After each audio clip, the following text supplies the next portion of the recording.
Le froid ne s'est pas encore installé durablement, on vérifiera cela avec la météo d'Anissa Haddadi en fin de journal, mais cela n'empêche pas d'être prévoyant ou alarmiste. Ce matin, la ministre de la Transition écologique a prévenu, il pourra y avoir de très courtes coupures d'électricité en cas de grosses vagues de froid. Mais pas de panne généralisée, nous voilà rassurés.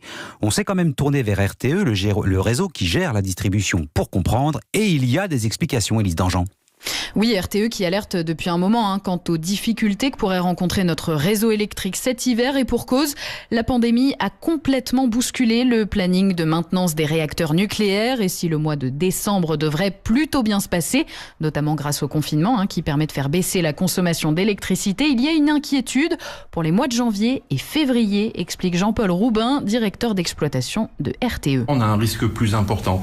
Pourquoi ? Tout simplement parce qu'il y a des nouveaux arrêts de réacteurs nucléaires pour maintenance, puisque un certain nombre de réacteurs nucléaires ont été maintenus en service pour passer les mois de novembre, décembre, janvier avec une minimisation du risque, et que ces réacteurs devront être obligatoirement arrêtés en février.